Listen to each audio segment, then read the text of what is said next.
Parti on no fonctionnude parti on no fonctionnude parti on na yela goto heɓugo on sokkede min président amen ka naɓaɗon yo reeni fof no andi ko hoore minen minna ko hoore tooñe ɓe jogitorimo kono bila président Aliou Ba ɓe jogitimo ka kaso sirete aray parti on hayna ha o yaha toon parti on no yara tout yeeso on jarama monsieur Balde nam kono makete ɗon min ko Midiaw Leluma halfinaɗo coordonnugol activité ji parti modèle on zone moyenne Guinée. nam hara hande waɗi assemblée général mo gon yetemen ko no waɗi manditade noon tigiri le min waɗi assemblée général parti modèle on min wowa tultude ka siège nongo ɗo aray toɓɓe yewta ɗen toɓɓere aranere nden ko information générale toɓɓere ɗimmere nden ko dossier président on ka fewndi ka cour suprême toɓɓere tammere nden ko tourné validation fédération ji seeɗaji moyenne Guinée min sakkitori toɓɓere nde ɓe innata divers nden nam ka telemma ka président on holli hara ñawore maɓɓe no ka cour suprême hara ko wawɗe mantade telen noon bon ɗon himin woni en contacté e collectif avocat ɓe makko ɓen ɓe hollitimen wondema iɓe dartani fino dossier on no procès on fuɗɗitora ka cour suprême aray ka niveau ka fewndi wo ɓe wi ɓe dossier on no avance ude yon andi haray mi tañƴini mi anda ko 2 à 3 mois woni délai on aray no gasa e ballal Allah aray procès on fuɗɗitike ka cour suprême ñawore nden fuɗɗite ka cour suprême aray avocat ɓen ko ɗum ha ɗon woni koɓe hollitimen yon andi menen parti on ko e ɓaawo maɓɓe men wonata aray kaɓe hollitimen wo ko wonani men ko argol hollita militant ɓe sympathisant ɓe ɓen ka fewnda nam kadi hara ɗi gandi wona o projet constitution no fewndi fewno ɗo haray ka modèle kono yirɗon ko fokkintina kon ka modèle toujours min jonni position amen on o constitution wona ɗo ɗumanede ɗo menen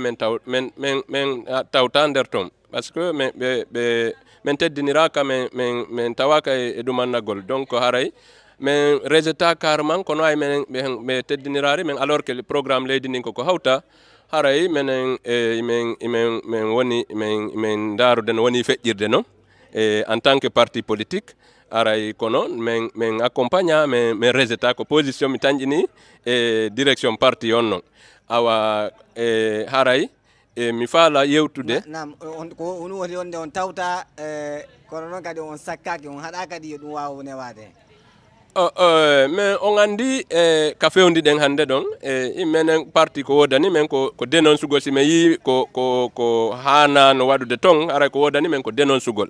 min wawata kalude kono noon si min yi tawi ay ko programme leydi nin koko hawta haray ko wodani men ko denon sugol hollita population on wondema ɗum ɗo moƴƴana leydi ndi ko moƴƴi kon kadi wiyon no moƴƴi ko moƴƴi kon kadi min wiya no moƴƴi noon tigiri le monsieur Balde nam haray noon ɗe gandi haala président mon ala ɗo fewno ɗo hiɓe joga heñña jogue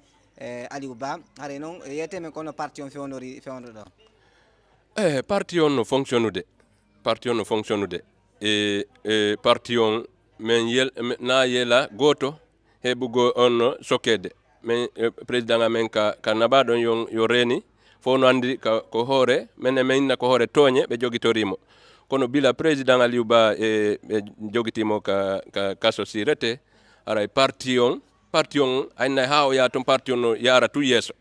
donc niveau ay min ko ka implantation mi woni lan andi contact ji ñande wo ñande kala ñalande min heɓude yimɓe wonɓe min tawtude o parti donc haray ko min tori jama on haray ko yo andu parti on no fonctionnude président Aliou tigiri ka woni ɗon souci makko on ko onno ayo jogitama kanko ko onno parti on yara yeeso ka parti on mayay haray donc ko kala yiɗuɗo président Aliou Ba ko yo andu o parti modèle ko no wuuri no wadde activité ji mum ɗin haray ko fof no tora ballal fi no parti on yaajira no implantora surtout ay ko nder on cadre yo andi min mari yawgol tourné validation yo andi min satini congrès ayno yo andi congrès waɗata haray wondema congressiste ɓe jooɗaki ayno yo andi congressiste ɓe parti ko fédéroɓe ɓen awa haray c'est dans ce cadre haray min mari yawgol tourné moyenne Guinée e ɗe balɗe min yahay Malien Mberen min yahay Tougué min yahay Koubiya min yahay Leluma yo andi nder moyenne Guinée on ko préfecture ko Thiaye sappo e nder ɗen caye sappo hari min validi fédération ji jeego ko fédération ji nayi luttuɗi ɗi valida kadin haray min sati ni yawgol e ɗe balɗe ɗum ko mali yemberen ɗum ko e jeudi arowo e ñande nogay nayi o mois de juillet ɗo min hewtay ka saare mali yemberen ton fi waɗugol golle parti on min iwa ɗon ñande nogay e jeego ndu lewru mois de juillet ɗo min hewtoya tugue ɗum kadi min yaha mi waɗa golle parti on ñande nogay e jeetati min hewtoya ka saare mois de juillet ɗo min hewtoya ka saare Kubiya e ñande capantati ndu lewru mois de juillet ɗo min hewtoyay ka saare Leluma ɗum ɗo fof haray ko yo gandi activité ji ɗi monsieur Balde haray ko yawgol teddiniraɓe hunoɓe teddiniraɓe parti mouvement démocratique libéral on mo président Aliou Ba haray min teddiniraɓe min valida fédération saare nden ɗon min ɗetta fédération min watta e juuɗe population localité on haray ko ɗum woni golle ɗen haray no andirɗon noon haray na mbawtuɗo noon fof haray ko ɗum woni ko congrès haray koyto ɗon ko noon tigiri le yo gandi imen ni men ko tourné nayaɓo on ni min yeehi Basse-Côte min yeehi Haute Guinée ɗo ko moyen Guinée men woni yaade si min iwi moyen Guinée min satini yawgol Foré aray min gayni couvrugol leydi nin aray ɗon min tañƴini min wawi yaade congrès fi toɗɗagol hombo fi toɗɗagol kala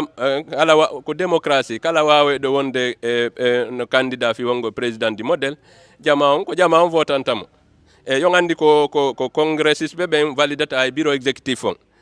donc haray ko ɗum ko fi yawgol congrès o men woni yahande ɗi tourné ji validugol structure ji amen ɗin moyen Guinée ɗum ko Mali Yemberen Tougué Kubiya e Leluma haray fof no teddinira ressortissant militant et sympathisant fof no teddinira programme on